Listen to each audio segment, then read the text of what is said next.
Good morning student. आज हम लोग नया लेसन चालू करने वाले हैं, रेडॉक्स रिएक्शन। ओके, तो चैप्टर नंबर 6 है। हाँ, ओके। और ये बहुत ही बढ़िया चैप्टर है, मतलब ये सामने हमें नेक्स्ट ईयर क्लास 12 में हमें काम में भी आ जाता है, ऑक्सीडेशन नंबर निकालने में। और रेडॉक्स रिएक्शन क्या होता है ये तो हमें पता भी चाहिए। अब हम लोगों ने ऑक्सीडेशन पढ़े थे, रिडक्शन पढ़े थे, लेकिन किसी रिएक्शन में दोनों हो रहे, किसी रिएक्शन में दोनों हो रहे इंस्टेंटली, ऑक्सीडेशन भी और रिडक्शन भी, तो उसको बोलते हैं रेडॉक्स रिएक्शन। ठीक है बेटा, किसी रिएक्शन में ऑक्सीडेशन और रिडक्शन दोनों हो रहे, that is a redox reaction. Example respiration भी होता है, रस्टिंग, कंबसन ऑफ फ्यूल। ठीक है, और ये सब रिडॉक्स रिएक्शन के एग्जांपल है। ठीक है, रस्टिंग होती है जंग लगना, ऑक्सीजन का जो आ जाता है, कंबसन ऑफ फ्यूल होती है, तो ये सभी एग्जांपल्स रिडॉक्स रिएक्शन के। ठीक है बेटा।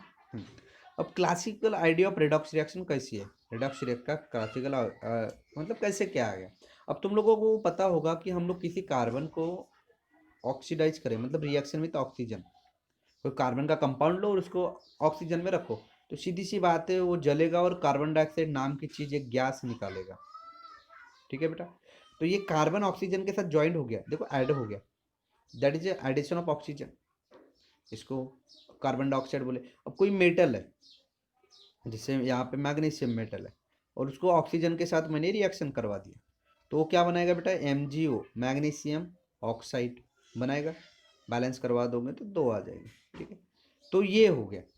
तो इससे हमें सीख क्या मिलती है कि सर ये Mg अकेला था पहले, अभी ऑक्सीजन के साथ है, तो ऐड हुआ ऑक्सीजन, ऐड हुआ, बात समझ रहे हो, ऐड हुआ ऑक्सीजन, तो उसको बोलते हैं ऑक्सीडेशन, मतलब एडिशन ऑफ ऑक्सीजन। मैं इसको बहुत ही अच्छे तरीके से समझा दूंगा, कल तुमने वो वीडियो देखे होंगे ट्रायल के लिए, तो उसमें तो बहुत बढ़िया है, और ये तो उससे भी बढ़िया होगा।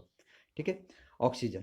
ठीक है, अब जैसे एग्जांपल ये समझ गया बेटा, कार्बन ऑक्सीजन के साथ जुड़ेगा तो कार्बन डाइऑक्साइड देगा, मतलब एडिशन ऑक्सीजन हुआ, और ऑक्सीजन का एडिशन हुआ, और मैग्नीशियम में भी ऑक्सीजन का एडिशन हुआ। नेक्स्ट, यहाँ पे देखो बेटा Fe2O3 3C, थ्राइस कार्बन है, और 4FeO3। अभी तक देखो सर यहाँ पे Fe2O3 है, मतलब इसके पास ऑक्सीजन है, लेकिन रिएक्शन होने के बाद इसके पास का ऑक्सीजन गायब हो गया। समझ रहे हो ना, इसके पास इस रिएक्शन में ऑक्सीजन इसके पास था, लेकिन ऑक्सीजन चला गया, हुआ क्या। और इस कार्बन के पास ऑक्सीजन है क्या, नहीं है, लेकिन इधर का ऑक्सीजन आ गया, तो यहां पे ऑक्सीजन चला गया। जब रिमूवल ऑफ ऑक्सीजन होता है उसको बोलते हैं रिडक्शन। क्या बोलते हैं बेटा, रिडक्शन। और एडिशन ऑफ ऑक्सीजन हुआ उसको बोलते हैं ऑक्सीडेशन। तो मैंने क्या बोला, इस रिएक्शन में दोनों हुआ, एडिशन भी हुआ, और यहाँ पे ये टर्म देखो, जैसे I will use green pen. Okay, ये देखो, ये इसके पास से ऑक्सीजन गायब हुआ, तो यहाँ पे रिमूवल हुआ, यहाँ पे रिमूवल हुआ, और इस येलो कलर ये दो कार्बन, और यहाँ पे कार्बन डाइऑक्साइड, इसके पास एडिशन हुआ, उसके पास क्या हुआ, addition of oxygen, that is oxidation. ठीक है, तो Fe2O3 के साथ क्या हुआ, रिडक्शन हुआ। Fe2O3 के साथ क्या हुआ, रिडक्शन। जस्ट एग्जांपल, ये H2S देखो, O2 देखो, ट्वाइस H4 देखो, एंड H2O देखो। अब यहाँ पे देखो बेटा, H2S है, हाइड्रोजन सल्फाइड गैस है, I will use black pen यार, it is one of the best. Hydrogen sulphide and oxygen O2 जो कंबसन की दिया, सल्फर और H2 है।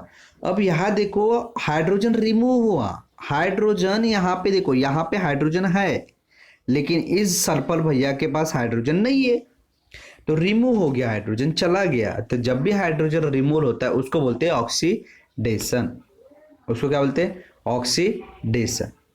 ठीक है, बिकॉज यहाँ पे बोल सकते हैं here H2S losses hydrogen and oxidation occur, और वो ऑक्सीजन वो हाइड्रोजन H2 ने एक्सेप्ट किया, वो ऑक्सीजन H2 ने एक्सेप्ट किया, तो वहां पे इसका क्या हुआ, रिडक्शन, ऑक्सीजन का क्या हुआ, रिडक्शन। इस हाइड्रोजन ने ऑक्सीजन को एक्सेप्ट किया, मतलब ऑक्सीजन ने हाइड्रोजन को एक्सेप्ट किया, तो इसको हुआ रिडक्शन। तो ठीक है, तो at a time both oxidation और रिडक्शन जिसमें रिएक्शन होते उसको रेडॉक्स रिएक्शन बोलते हैं।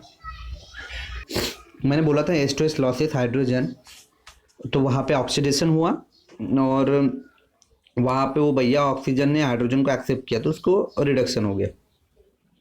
ठीक है, तो इस तरीके से हो गया। अब मतलब इस दोनों चीज़ों से ये सीख मिली है कि सर तुम एक एडिशन को, ऑक्सीजन को ऐड करो या हाइड्रोजन को निकालो, उसको बोलते हैं हमारे भाषा में ऑक्सीडेशन, जो क्लास 10 तक पढ़े। ऑक्सीजन को ऐड करो या हाइड्रोजन को रिमूव करो, उल्टा हाइड्रोजन को ऐड करो या ऑक्सीजन को रिमूव करो, उसको बोलते हैं रिडक्शन। ये क्लास 10 तक की है, ये मैंने इन दोनों से सारांश करके लिखा हूं। अब एक होता है ऑक्सीडेंट और ऑक्सीडाइजिंग एजेंट, ये तुम्हें ऑर्गेनिक केमिस्ट्री में सबसे ज्यादा यूज होने वाला है। K2Cr2O7 KMnO4, फिर होता है ड्रानी निकेल, ओके, ये सब चीजें मिल जाएंगी तुमको। तो ऑक्सीडाइजिंग एजेंट क्या होता है और रिड्यूसिंग एजेंट क्या होता है, ठीक है, एजेंट का स्पेलिंग टी आ गया, ठीक है, एजेंट। तो ऑक्सीडाइजिंग एजेंट का काम क्या होगा, ऑक्सीडाइज करेगा, और रिड्यूसिंग एजेंट का काम क्या करेगा, रिड्यूस करेगा, मदद करेगा। ऑक्सीडाइज करना मतलब ऑक्सीडेशन करने के लिए मदद करना। अब यहाँ पे ऑक्सीडाइजिंग एजेंट जो भी यूज कर रहे हो, एजेंट लोग होते हैं ना, एजेंट जो भी यूज कर रहे हो, तो जो रिएजेंट होगा या एजेंट होगा वो पहले खुद रिड्यूस होगा, पहले खुद रिड्यूस होगा और दूसरी चीज को, अनदर स्पेसीज को ऑक्सीडाइज करेगा। समझ गया, खुद पहले कम होगा और दूसरे को ऑक्सीडाइज करेगा, that is oxidising agent. Reagent itself reduce, खुद रिड्यूस होगा और दूसरे को ऑक्सीडाइज करेगा। उसी तरह रिड्यूसिंग एजेंट क्या होगा, वो खुद रिड्यूस होगा, मतलब खुद ऑक्सीडाइज होगा और दूसरों को रिड्यूस करेगा, that is a reducing agent. Okay बेटा, तो ये ऑक्सीडाइजिंग और रिड्यूसिंग एजेंट की सबसे बेहतरीन प्रॉपर्टी है। कल जब हम लोग ऑक्सीडेशन नंबर पढ़ेंगे बेटा, तो ये चीज़ें काम में आने वाली हैं, तो डोंट थिंक कि ये हमें काम में नहीं आएगा। Future purpose it is very necessary, तो इसको रिवाइज करना, और ये जो मैंने लिखवा है उसको घर पे एक नोटबुक, एक नोट्स बना के रखा करो, ये तुम्हारे फ्यूचर पर्पज के लिए बहुत काम में आएंगे, ठीक है।